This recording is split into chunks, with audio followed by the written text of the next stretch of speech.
Le Sénégal nous parle. Parce que d'abord, il y a une jeunesse consciente. Quand on parle de la journée internationale de la femme, même les jeunes filles sénégalaises connaissent leurs droits. Elles revendiquent devant le Parlement, devant le Premier ministre. Au Sénégal, c'est la liberté d'expression, on ne te torture pas. Contrairement à ces enfants qui, par exemple, n'ont rien à manger, ou d'ailleurs l'éducation, c'est seulement réservé pour Brenda Bia dans les coccinelles, au Sénégal, alors qu'il y a toujours l'enseignement et qu'on ne s'assoit pas dans les huttes, les jeunes filles, à l'occasion de la journée internationale de la femme, ont réussi à mettre le chef, le patron du gouvernement sur le banc pour demander encore plus pour leur avenir. L'exemple du Sénégal, ce n'est pas seulement des roues, ce n'est pas seulement l'hygiène, ce n'est pas seulement la salubrité. C'est aussi une façon de considérer la jeunesse. Si vous êtes dans un état où il n'y a que des vieux qui ne veulent pas partir, eh bien, ils ne vont jamais écouter ce que les enfants veulent aussi. L'avenir du Cameroun doit donc désormais être inspiré du Sénégal. Chantal Biya, regarde-toi qui ne t'occupe que des enfants des boss. Comment les enfants du Sénégal, les filles du Sénégal, à l'occasion de la journée internationale de la femme, ne défilent pas devant Madame la Présidente. Elles parlent devant le chef du gouvernement. Elles posent des questions. Et elles sont intelligentes parce qu'elles ne sont pas comme tes camarades, Ketia Cortés et toi, qui, en Bogade et autres, n'avaient connu que des choses dont nous ne voulons pas parler ici. Le développement, c'est donc un état d'esprit. Et ça commence par l'éducation de base. Et cette éducation, c'est lors de la journée internationale de la femme. Et on doit montrer aux enfants, et même aux jeunes filles, qu'elles sont importantes. On doit les écouter. Avant d'aller donc sur Chantal Biya,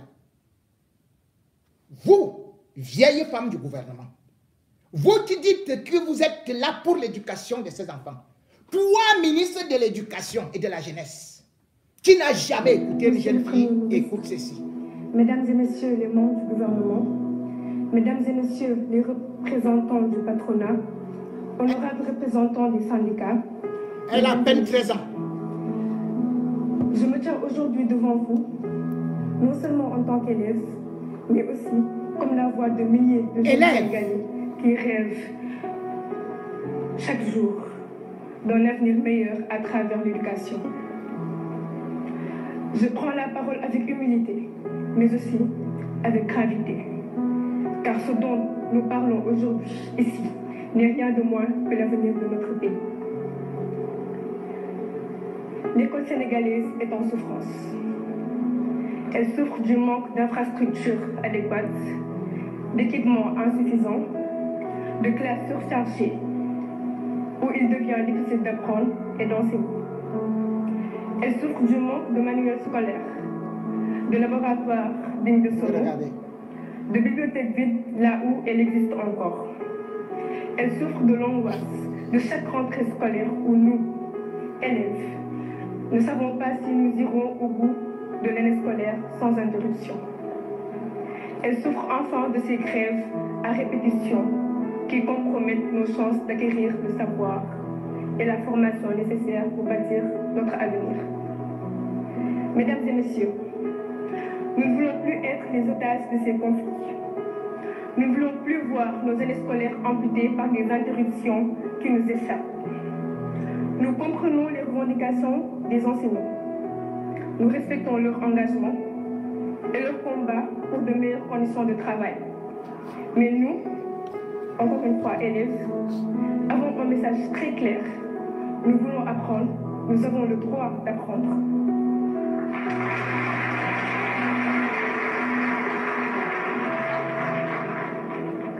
Nous rêvons d'une école stable, où les enseignants sont présents et motivés, où nous pouvons nous concentrer sur nos études sans craindre une nouvelle suspension de cours.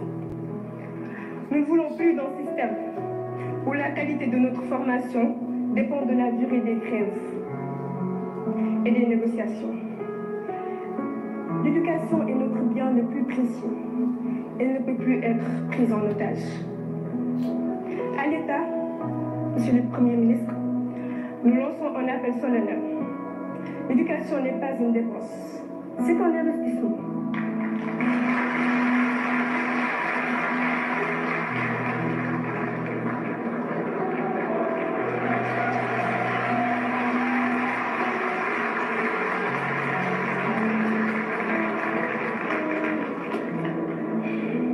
Un pays qui veut se développer doit donner à son école les moyens de réussir.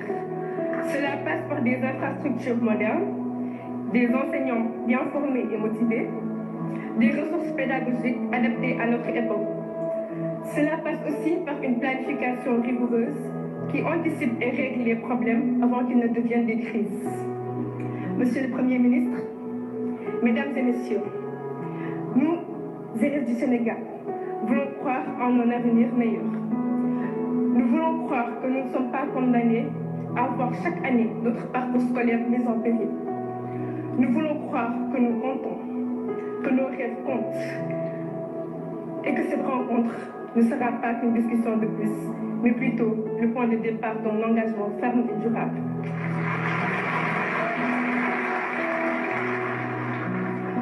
Le Sénégal de demain se construit aujourd'hui dans nos écoles, nos lycées et nos universités. Donnons à l'éducation toute la place qu'elle mérite et nous vous promettons une chose. Nous ferons honneur à ce pays. Nous porterons haut son flambeau. Nous bâtirons une nation forte et prospère. Je vous remercie.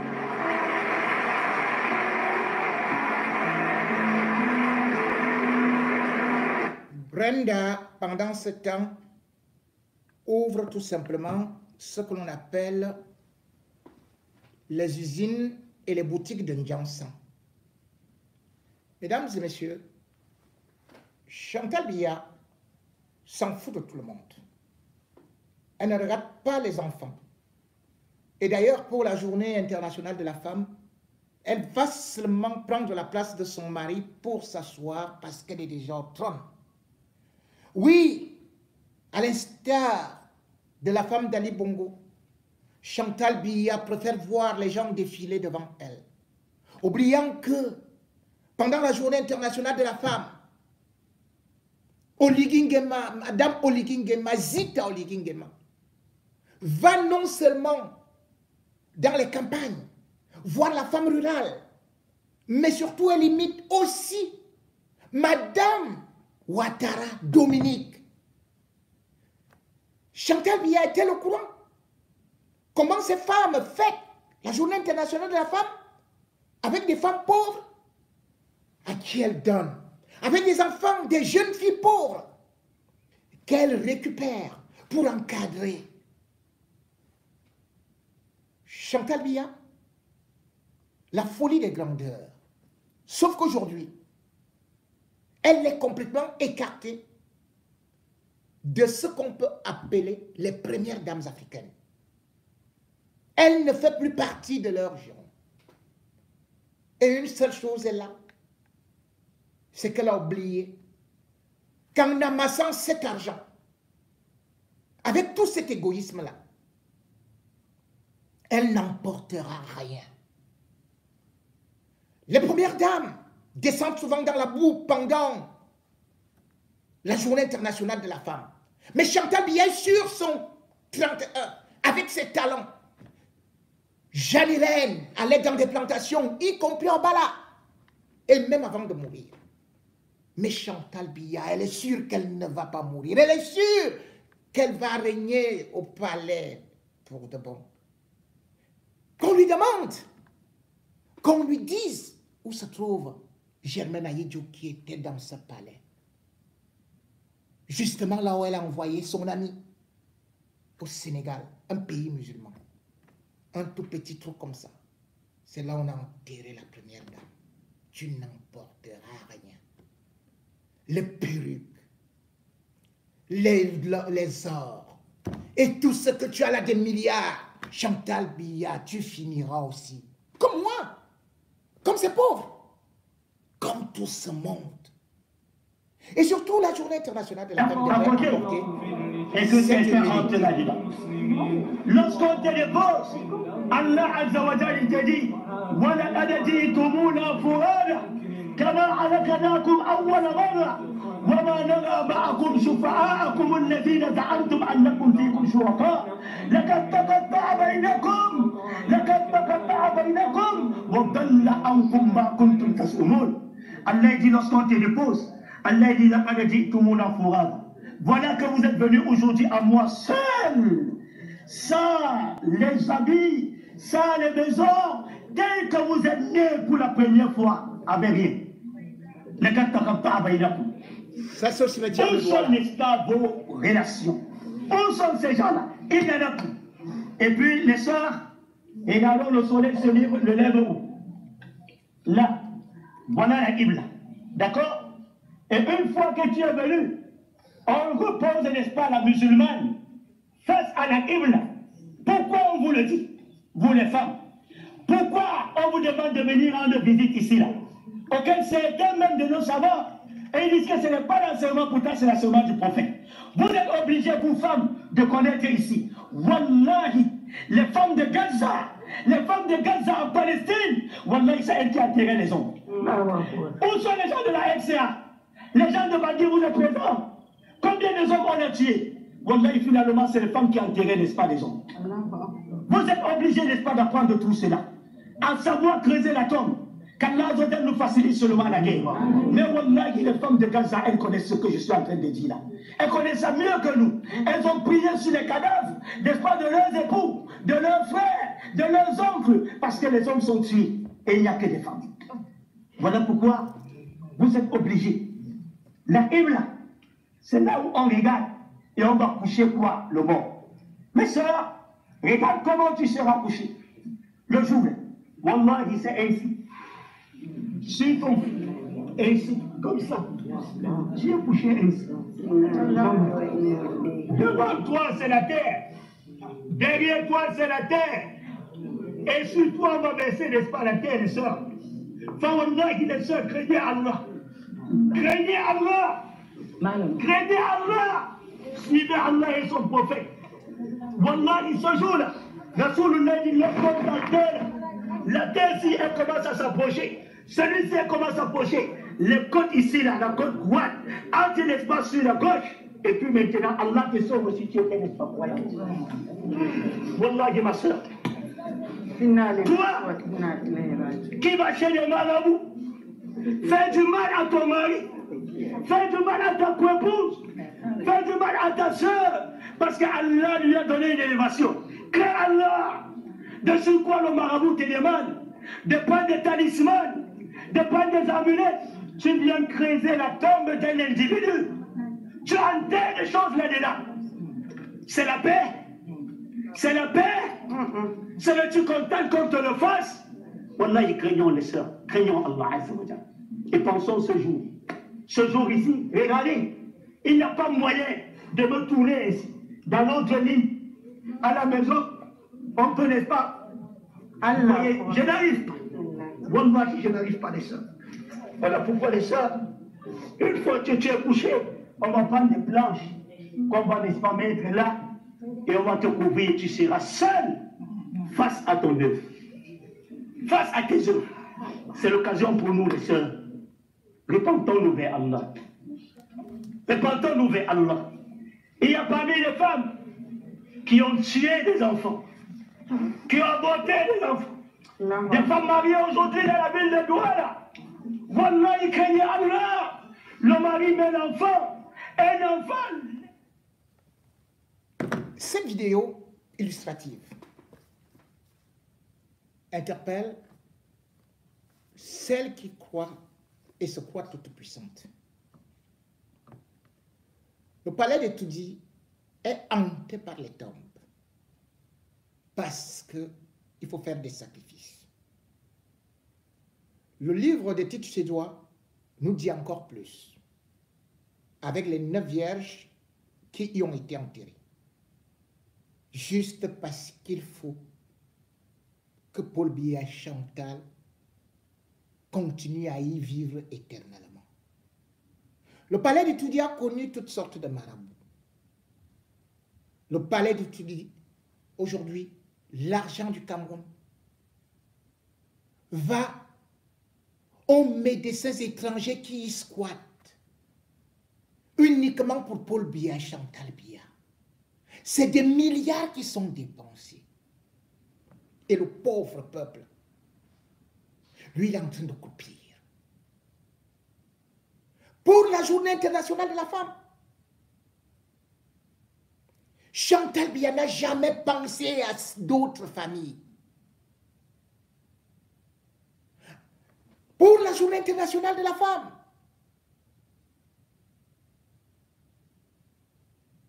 elle n'a jamais dit à son mari, faisons ce que tous les chefs d'État africains ont déjà fait. À savoir, parce que nous pouvons nous soigner à l'étranger, donnons au moins une CMU à notre peuple. Une couverture maladie universelle. Paul Biya avait dit santé pour tous en l'an 2000. Allez au Sénégal, là où était Ketia Koutes, il y a la CMU. Allez en Côte d'Ivoire, il y a la CMU.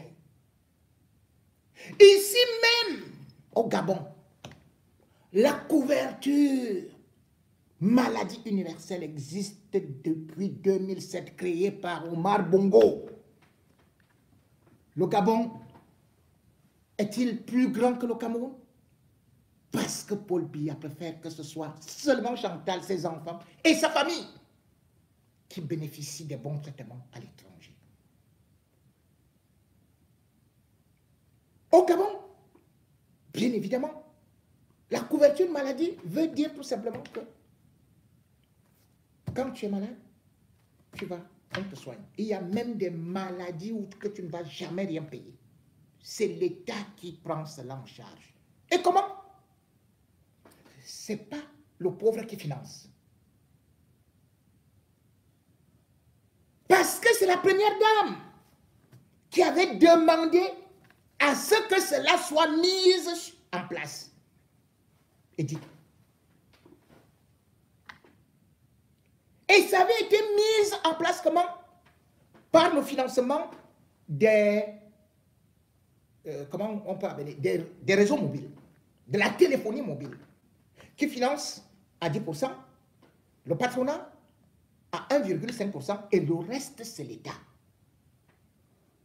Mais regardez quand vous êtes malade au Cameroun. Au Gabon, Zita est repartie à l'école de Madame Ouattara. Elle a été invitée par Chantal Biya. Même quand son mari était là, elle a refusé. Parce qu'elle a dit qu'elle n'a rien à apprendre. Pourtant, le CERAC reçoit beaucoup d'argent. Le CERAC, en même temps, est financé par le ministère de la Santé. Mais qu'est-ce que Chantal Biya fait avec toutes ces sommes d'argent? Regardez tout simplement Madame Dominique Ouattara, qui a refusé de venir au Cameroun, qui refuse même tout contact avec Chantal Biya, et qui a dressé toutes les premières dames contre Chantal Biya, en disant que c'est elle qui fait que Paul Biya ne fasse rien au Cameroun. Parce qu'elle prenait son exemple. Elle n'était pas encore première dame. En 1998, lorsqu'elle a créé son association pour aider les Ivoiriens. Parce qu'il faut se dire qu'elle n'est pas venue trouver son argent là. Elle était agent immobilier. Très stricte, donc effacer les affaires. Et elle gérait derrière les biens du fonds douanier. Elle aurait pu profiter seule. Puisqu'elle n'a pas un lien, elle n'a pas de lien de sang avec la Côte d'Ivoire. À part son mari. Mais regardez ce qu'elle a fait. Et ce qu'elle fait pendant la journée internationale de la femme. Par exemple, l'année dernière, parce que je n'ai pas encore le bilan de cette année. L'année dernière, rien qu'à Cocody, Madame Ouattara a sorti 300 millions pour distribuer aux femmes. Chantal Biya préfère que sa fille Brenda loue les jets privés pour aller se balader avec ses copines. La CMU n'est jamais arrivée. Elle n'a jamais rien demandé à son mari. La CMU est arrivée en Côte d'Ivoire en 2019. La couverture maladie universelle bénéficie actuellement à 20 millions d'Ivoiriens. Et vous savez quoi? Vous êtes malade, vous souffrez de diabète, d'hypertension, vous ne versez même pas un centime. Les trucs comme les chimios qui sont chers, l'État prend cela à 90%. Et il y a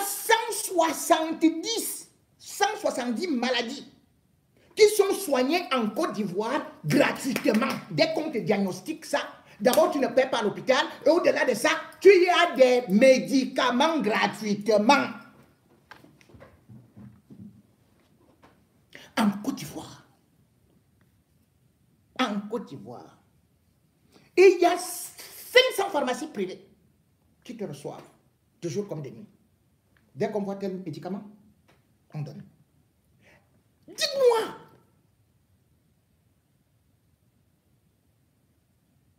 comment se peut-il que Chantal Biya ne puisse pas imiter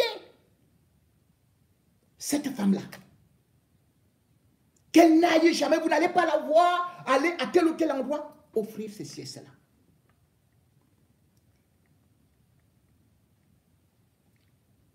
Et il y a, depuis 2012, Madame Ouattara a créé, comment on appelle ça? Le fonds de soutien de la femme ivoirienne. Ça, c'est depuis 2012. Fonds d'appui. Voilà, fonds d'appui aux femmes ivoiriennes. C'est le FAPSI.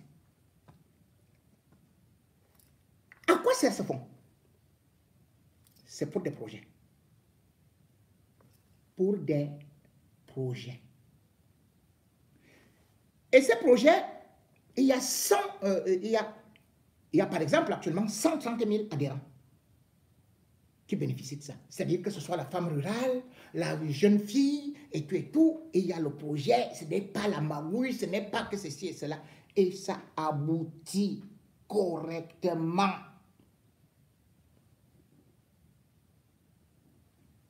Ce fonds avait un budget au départ de 1 milliard.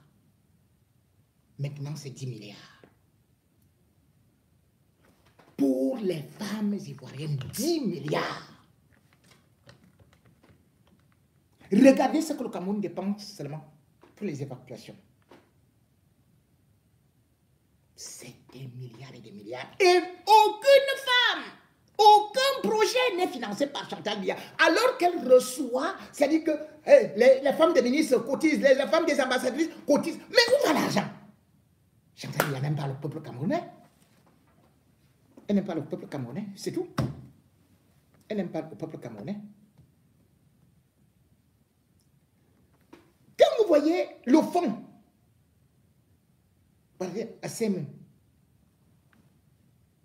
la CMU, l'État revient encore financer ça, sans compter les autres cotisations, à 1200 milliards. 1200 milliards. 1200 milliards, parce qu'il faut s'occuper du peuple. Il faut s'occuper de la mère-enfant. Il faut s'occuper des indigents. Parce que quand tu es indigent, c'est-à-dire que tu es pauvre, c'est l'État qui te prend en charge. Au Cameroun, c'est quand tu es riche, tu es ministre, directeur général, c'était là où l'État t'évacue. À l'hôpital américain de Paris, t'évacue en Afrique du Sud, t'évacue en Turquie, t'évacue aux États-Unis, t'évacue à travers le monde quand tu as des moyens.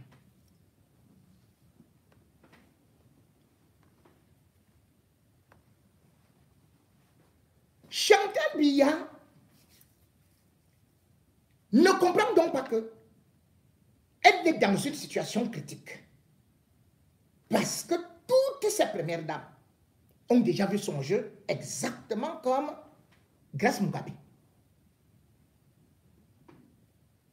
Quel Camerounais va regretter Chantal Biya? Quel Camerounais est capable, quelle Camerounaise est capable de dire que ce chant a été financé par Chantal Biya? Elle va s'asseoir là, elle est avec la voiture de la présidence de la République. Elle est Madame la Présidente. Madame la Présidente, pendant ce temps, les femmes sont confisquées à l'hôpital des jeunes filles, dans des hôpitaux publics du Cameroun. C'est du scandale. Alors que la Banque mondiale nous finance, alors que l'OMS nous a longtemps financé. Comment se peut-il que les établissements publics au Cameroun soient les seuls en Afrique où on maintient des femmes par accouchement et le 8 mars, d'autres sont en train de soulever les cabas alors que les femmes sont enfermées dans les hôpitaux, comme dans des prisons.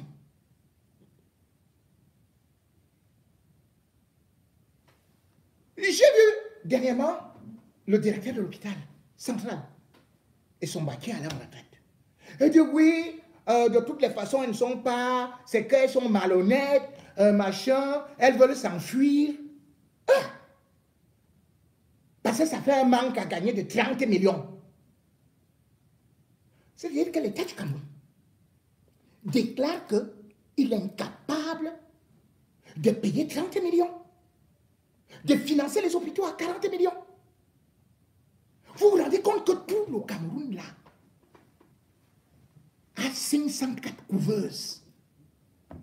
Une robe de Chantal Biya, ou bien une montre de Chantal Biya avec les diamants.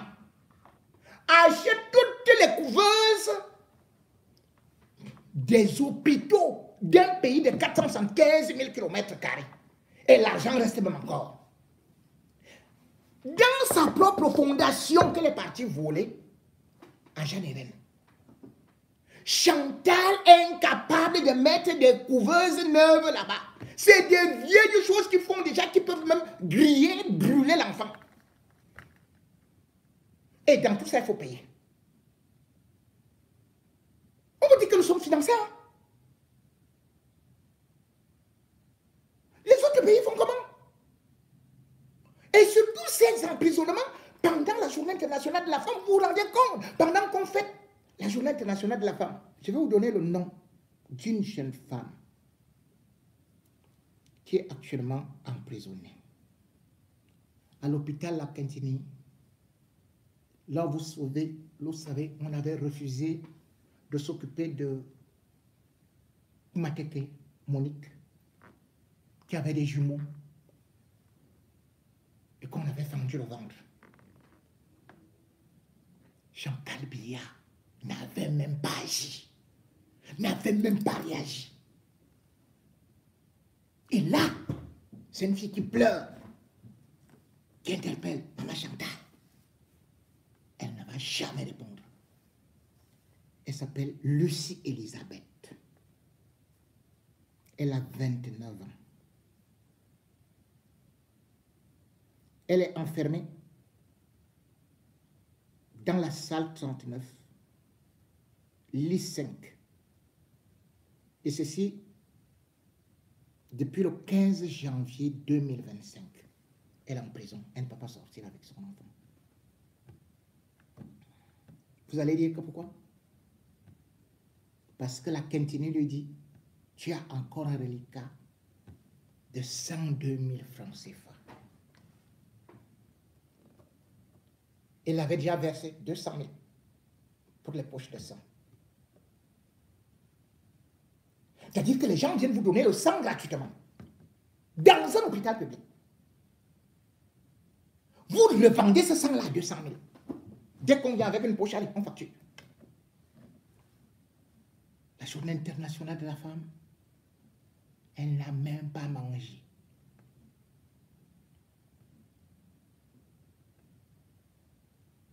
Elle ne fait que pleurer.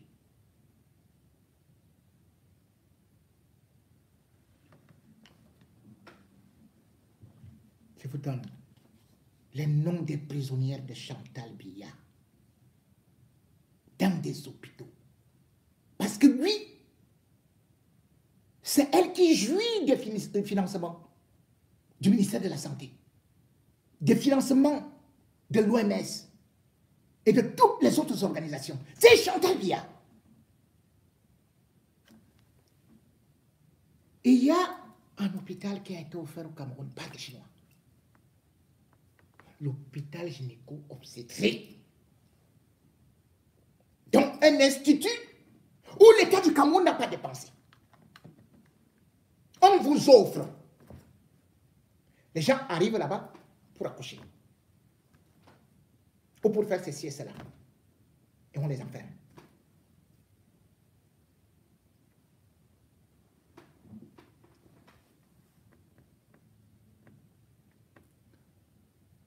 Le 8 mars 2019, par exemple, rien que là-bas, on pouvait trouver, au jour de la fête, sans beignet, sans eau, ni rien. Et Basse-Cécile, toutes ces femmes étaient dans la salle 8, c'est-à-dire la prison. Hein? La prison. Donc le directeur de l'hôpital, c'est un régisseur.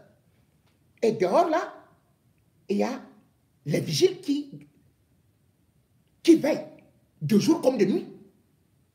Vous ne pouvez pas sortir. Vous êtes à Kondengui. Et Basse-Cécile,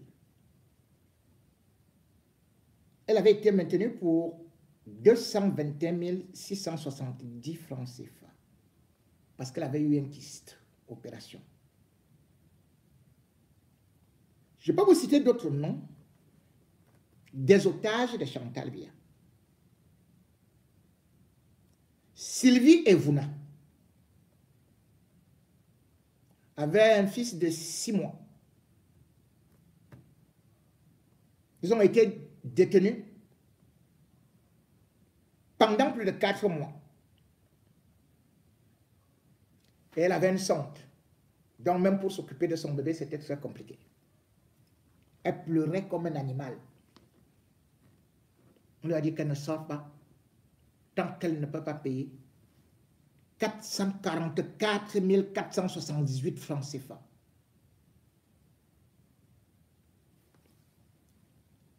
La belle plus chérie est Nemok. Là, c'est maintenant les grossesses extra-utérines. Parce que, je crois, à l'hôpital général, la grossesse normale coûte 55 000. Et je crois qu'ils ont encore augmenté d'autres frais. Et puis, quand tu es déjà dans les grossesses extra-utérines, il faut prévoir vers les 200 000. Hein. Je vous ai dit que dans tous les autres pays, là, on ne paye pas. On ne paye pas en Côte d'Ivoire. On ne paye pas au Sénégal. On ne paye pas au Gabon. On ne paye... C'est terrible. C'est terrible. C'est terrible. C'est terrible. Je vous ai dit, je prends seulement les pays francophones parce qu'ils ne peuvent pas vous prendre les autres pays. Parce qu'on dit que le Cameroun est très beau, et ceci et cela, et que Chantal, on l'appelle Maman Chantal.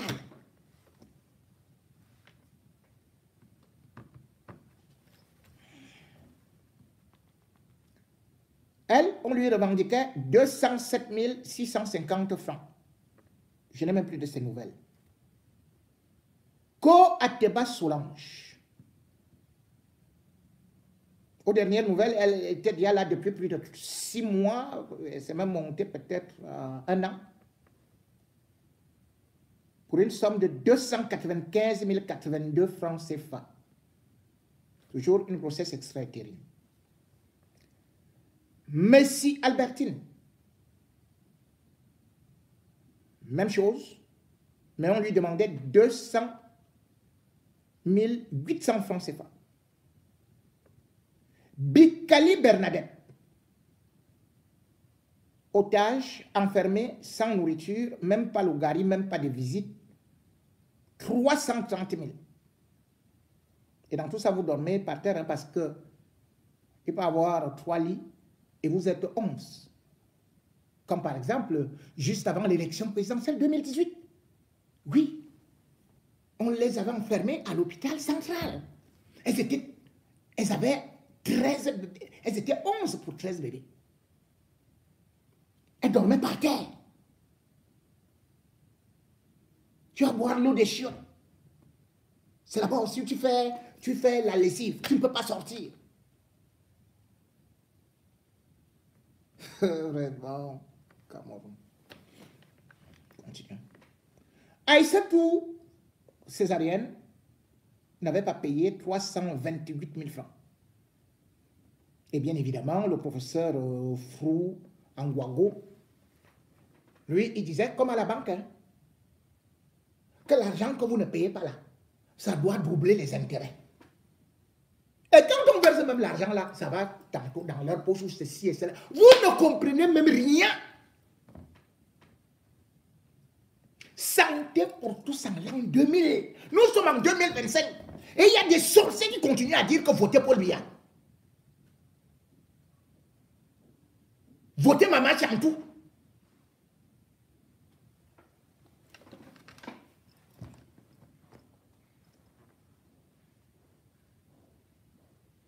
Ngoken, Christelle, avec son fils, avait été libérée grâce à la diaspora. Chez elle, alors, c'était encore plus... C'était même une honte. Elle avait été maintenue, gardée en prison pour 25 550 francs CFA. Dans la prison à l'hôpital. Ultrich Kenya. Déjà, ça, c'était en 2020. Elle avait eu un enfant qui avait une infection pulmonaire.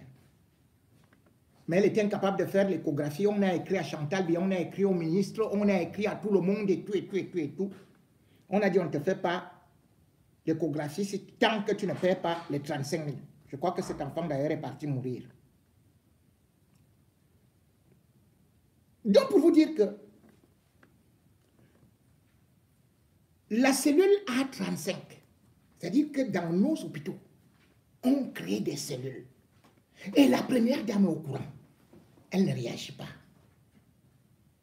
Elle ne réagit pas. Et vous dites que ce régime-là doit continuer. Elle vient s'asseoir là, devant vous.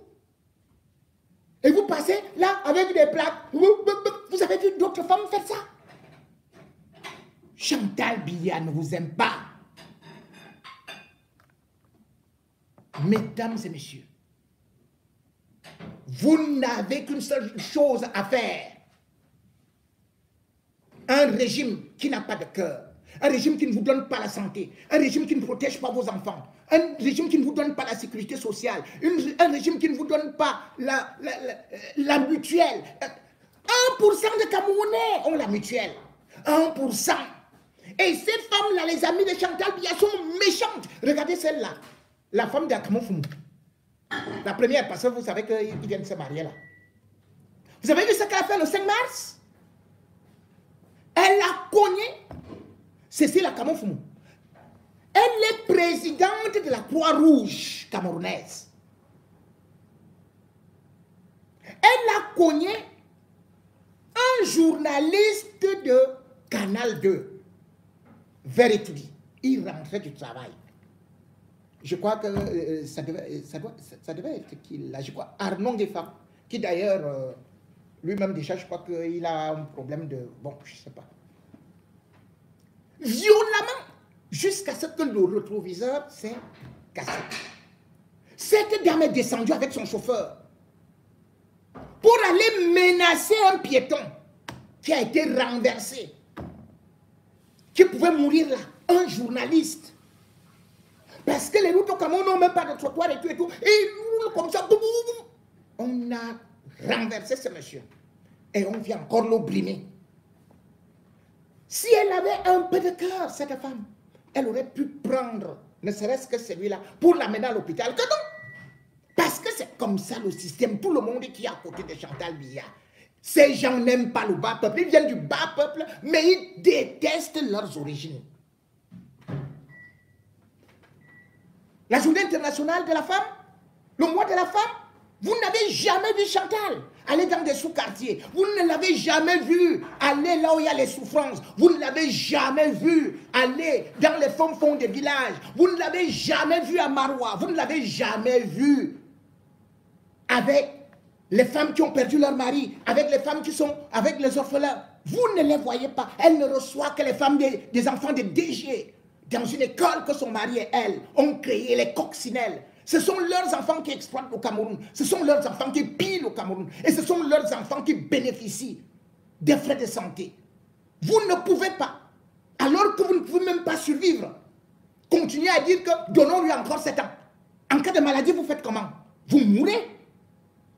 Parce que vous ne pouvez pas dire que le Gabon, vous ne pouvez pas dire que le Congo, vous ne pouvez pas dire que la Guinée équatoriale, vous ne pouvez pas dire que le Sénégal, la Côte d'Ivoire offrent la CEMU à leur peuple. Et au Cameroun, on ne peut pas offrir. On enferme plutôt les femmes. Et vous parlez de la journée internationale de la femme. De toutes les façons, j'ai montré cette vidéo à Chantal Biya pour lui dire, regarde autour de toi, tout est en train de partir. Eux n'avaient pas vu sa fin arriver. C'était, bien sûr, ton ami, ta seule amie, Sylvie Bongo, qui encore, je peux même dire, faisait quelques efforts. Mais toi, qui restera avec toi? Qui te regrettera? Peut-être aussi ta tombe sera à l'étranger, comme Madame Germaine Aïdjo. Ce qu'on fait aux autres finit par nous arriver.